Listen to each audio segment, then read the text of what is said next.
दिव्य बंसल जी। ठीक है दिलीप सर। महाराज जी, जॉब की वजह से पुणे जा रहा हूँ महाराज जी। काम काम वासना बहुत ज्यादा परेशान कर रही है महाराज जी। कुछ समझ नहीं आ रहा कि मैं क्या करूं महाराज जी। मुझ पर कृपा करो हे गुरुदेव। पिछले कुछ महीनों से बहुत ज्यादा परेशान हो रहा हूँ महाराज जी। काम स्फुरणा तो होती है, लेकिन परेशान करती है जब उसके लिए राशन की व्यवस्था करते हैं। खुली बात है।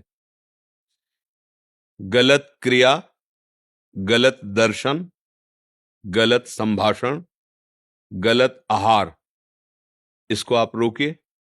काम स्फुरणा होना अलग बात है, लेकिन परेशान करना, उसके लिए राशन की व्यवस्था है आपके पास, इसीलिए आप परेशान हो रहे हैं। नहीं, स्फुरणा हो सकती, पूर्व संस्कार हो, स्फुरणा आती है, तरंग आ जाती है। कभी काम की तरंग है, कभी मोह की, क्योंकि अभी कोई भगवत प्राप्त थोड़ी है। लेकिन परेशान करना, बस आप देख लीजिए।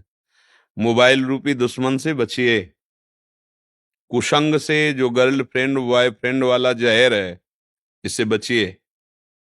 ये भले समझ में लोगों को ना आवे, लेकिन हम जो कह रहे हैं उसको समझ लो। ये वो जहर है जो तुम्हारे जीवन को जड़ से नष्ट कर देगा। आगे देख लेना। संतों की बात समझ में नहीं आती है, क्योंकि उनको लगता है कि ये क्या जाने, बाबा जी हैं। लेकिन जैसे आंख वाले को दूर का रास्ता दिखाई देता, और पता आगे कुआं है, गिरेगा जाके।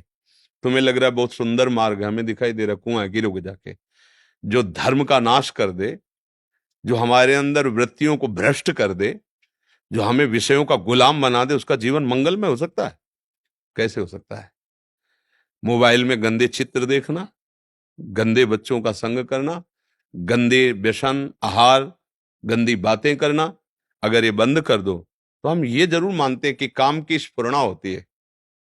स्फुरणा होती है, थोड़ी देर फिर शांत हो जाएगी। और उसके लिए, शांत करने के लिए नाम है। देखो, चतुरासी जी की फलस्तुति पढ़ा है, उसमें लिखा है, भव जल निधि को नाव, काम पावक को पानी। जैसे आग जल रहे हो, पानी मारो तो शांत हो जाता है ना, ऐसे चतुरासी जी के पद गाने लगो, काम वेदना शांत होने लगी। लिखा है, फलस्तुति लिखी।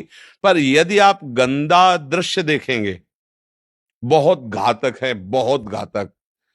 एक मछली की क्रीड़ा को देखकर शौभरी जैसे महात्मा के हृदय में विकार आ गया।